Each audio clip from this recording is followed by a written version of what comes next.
I am 96 years old, and from where I am sitting, the view is very different from yours. You are likely sitting there with a cup of coffee, scrolling through this on a screen, perhaps worrying about a meeting tomorrow or a bill due next week, operating under the comfortable warm blanket of an assumption that you have time. I, however, am standing right at the edge of the precipice. When you get to be my age, you don't just know about death intellectually. You can see the bottom of the canyon, and you can feel the cold steel of the blade right against your neck. It is a chilling sensation, but it provides a clarity that is impossible to achieve when you are young and distracted by the noise of living. I need you to listen to me, really listen, because I see the way you are living, and it breaks my heart. I see you trading your days for pennies, acting as if the supply of sunrises is infinite, living with an arrogant illusion that the clock will wait for you to be ready. It won't. The greatest tragedy I see in your generation, and indeed in the generations before you, is this pervasive state of spiritual bankruptcy regarding time. You spend your hours like a billionaire who thinks his fortune will never run out, wasting them on anger, on fear, on trying to impress people who do not matter, while actually you are broke. I look at you and I see the same tragedy I saw in a dear friend of mine named Jack. I want to tell you about Jack because I see his ghost in so many of the young faces I encounter today. Jack was the definition of success by the world's standards. He was charming, wealthy, and he always had a plan. He was the man who smoked Cuban cigars and wore tailored suits, exuding a confidence that made you believe he was in control of the universe. But Jack was living a lie, the same lie you might be telling yourself right now. I remember sitting with him one afternoon when he laid out his grand strategy to me. He told me, with that characteristic gleam in his eye, that he was going to grind for just 5 more years. He had it all mapped out on a calendar in his mind. 5 more years of hard work, he said. And then I'll retire. Then I'll finally take that trip to Europe. Then I'll pick up a paintbrush and learn to paint. Then I'll actually start living. He treated his current life not as the main event, but as a waiting room for a better future that was just around the corner. He was so convincing that you almost wanted to believe him, but the universe does not care about your 5-year plans. 3 days. Just 3 days.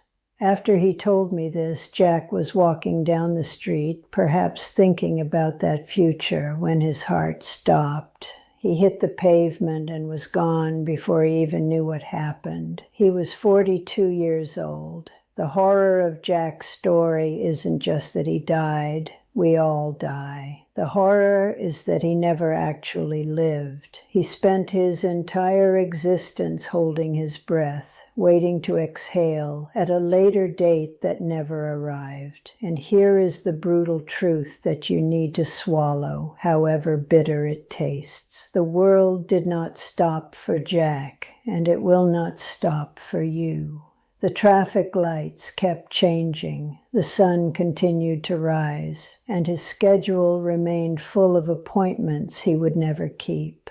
His company, the one he sacrificed his health and his dreams for, had someone sitting at his desk and doing his job within 2 weeks. A year later, his clients, the people he tried so hard to please, couldn't even remember his name. This is the cold indifference of the world we live in. We work ourselves into the ground for a legacy that evaporates like mist the moment we are gone. I tell you this because I want to shake you out of your stupor. I want to grab you by the shoulders and scream, "Wake up! You are walking through life like sleepwalkers, seduced by the promise of someday. You convince yourselves that once you get the promotion, once the kids are grown, once the mortgage is paid, then you will be happy.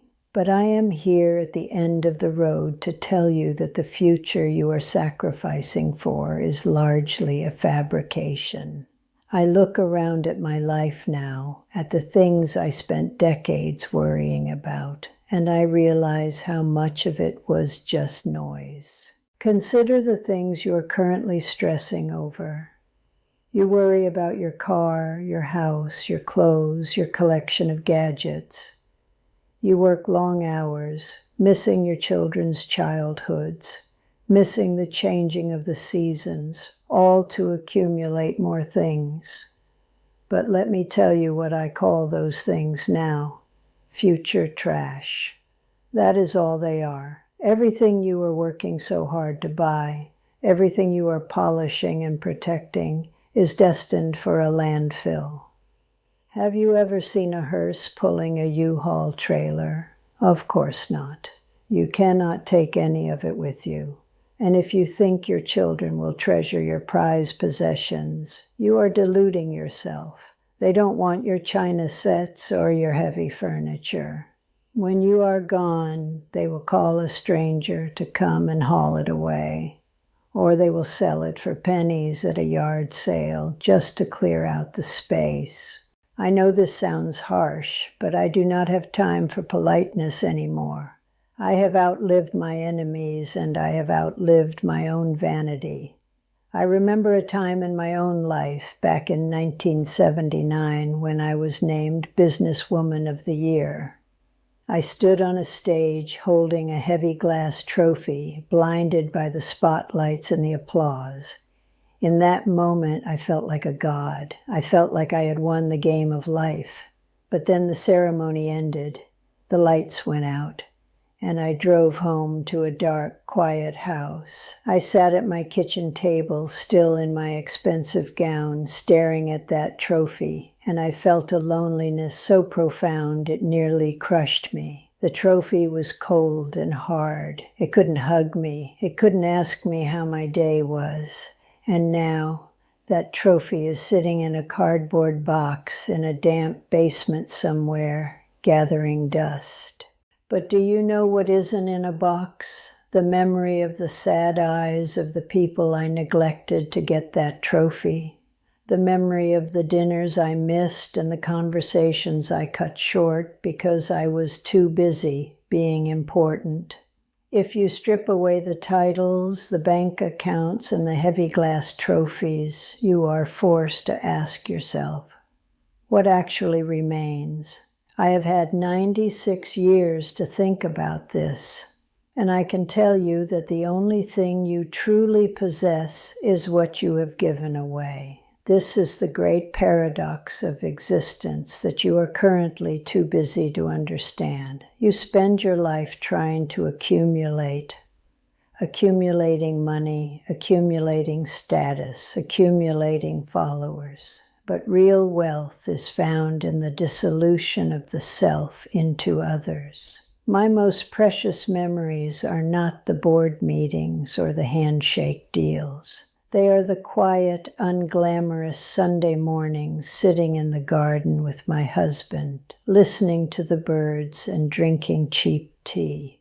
They are the sound of my daughter's laughter when she was 3 years old, a sound that was more musical than any symphony I ever paid to see. These moments of connection, of pure, unadulterated love, are the only things that do not turn into future trash. Your career is a transactional beast. It will take everything you give it, but it will not love you back. It will not sit by your bedside when you are sick, and it certainly will not hold your hand when you take your final breath. You need to prioritize the hands that will hold yours over the hands that just want to sign contracts.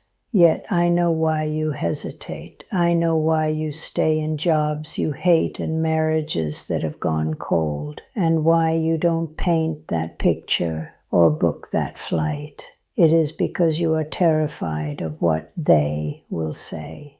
You are paralyzed by an ego that is desperate to be admired and terrified of being judged. But let me tell you a secret that comes from the very end of the line. Nobody is watching you. You are suffering from the arrogance of believing you are the main character in everyone else's movie, but you are not.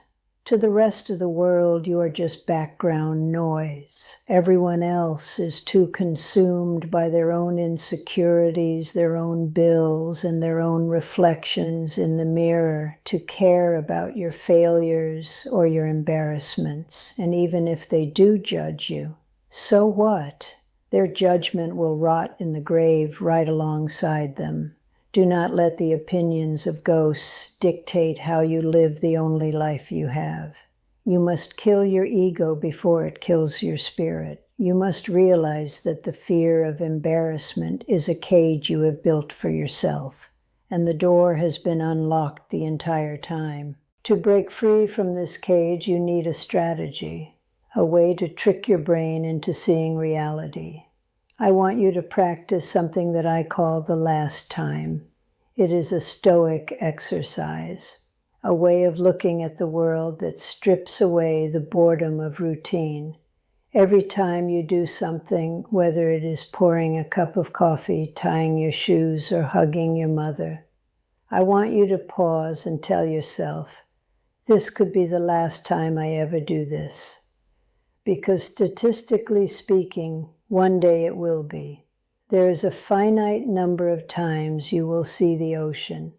There is a specific, countable number of times you will eat your favorite meal. When you view your life through this lens, the mundane becomes miraculous.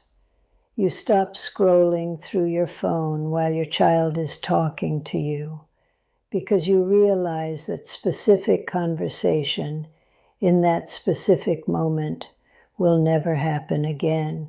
You stop rushing through your morning commute and start noticing the way the light hits the trees, because the ability to see that light is a privilege, not a guarantee. This is not morbid. It is the only way to be truly alive. It is the cold steel of the blade against your neck reminding you to breathe deeply. So here is my command to you, issued from the precipice. Wake up. Stop sedating yourself with the blue light of your screens and the empty calories of other people's curated lives. You are numbing yourself to the only reality that matters. Go outside. Feel the wind on your skin. The actual wind, not the air conditioning of your office. Look at the trees and realize they were here before you and will be here after you. And while you are out there, forgive your enemies. I don't say this because they deserve it. I say it because you do not have the time to carry the heavy luggage of hatred. I held grudges for decades, nursing old wounds like they were pets, and now I look back and I cannot even remember what started half of them.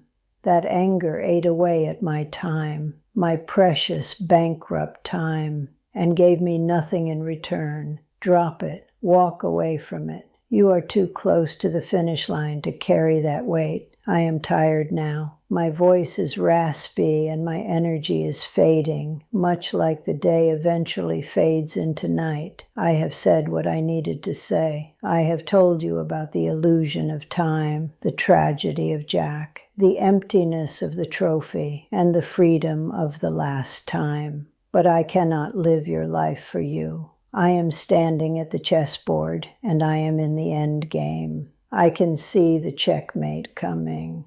But you are still in the middle of the game. You still have moves to make. Do not play it safe. Do not play for the audience. Play for the joy of the game itself. Eat the delicious food. Buy the plane ticket. Tell her you love her. Quit the job. Write the book. Do it today. Do it now. Because the clock is ticking, and it is louder than you think. I am going now, but you need to go live.